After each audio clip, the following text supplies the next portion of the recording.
สบายดีพี่น้องเช้ามื้อนี้พ้อกันตั้งแต่ตี4เนาะเช้ามื้อนี้ก็พากันไปตัดกิ่งตาอยู่ท้ายรถก็อากาศหนาวก็หากระสอบมาคลุมหัวคลุมตีนเนาะอากาศตอนเช้าก็หนาวอ้าวบาดนี้ก็มาฮอดสวนกิ่งตาเรียบร้อยพี่น้องออกเดินทางตั้งแต่ตี4เนาะก็มาฮอดแล้วไปเดี๋ยวสิพาไปเบิ่งวิธีตัดกิ่งตาพี่น้องว่าตัดแบบใด ก่อนอื่นเราก็หาเลาะเบิ่งว่ายอด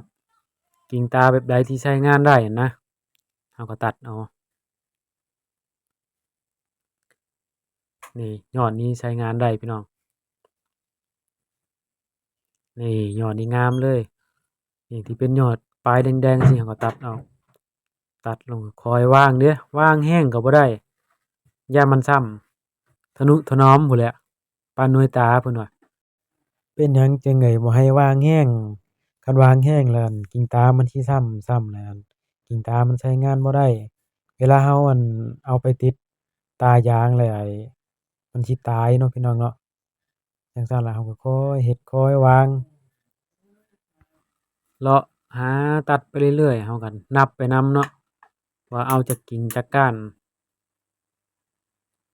นี่ยอดงามๆเลยเนี่ยเป็นปลายแดงๆสิเราก็ตัดออกเนาะ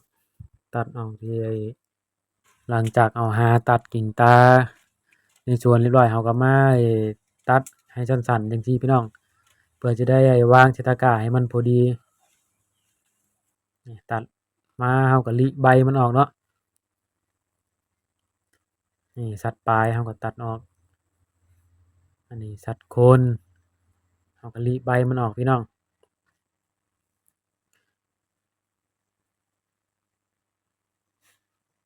ลิใบมันออกเรียบร้อยก็วางใส่ตะกร้าเนาะส่วนในสัดปลายเราก็เอามีดลิใบมันออกอันนี้สิเป็นส่วนสัดปลายพี่น้องสัดปลายเราก็เอาไปเฉือนพี่น้องส่วนสัดโคนเราก็เอาไปบิหลังจากเราลิใบมันออกเรียบร้อยเราก็มาตัดใบมันใส่ตะกร้าจังซี้เนาะเราใส่ใบมันเพื่อกันบ่ให้กิ่งตาเราซ้ำพี่น้องนี่หลังจากเราเอาใบมันใส่แล้วเราก็เอากิ่งตามา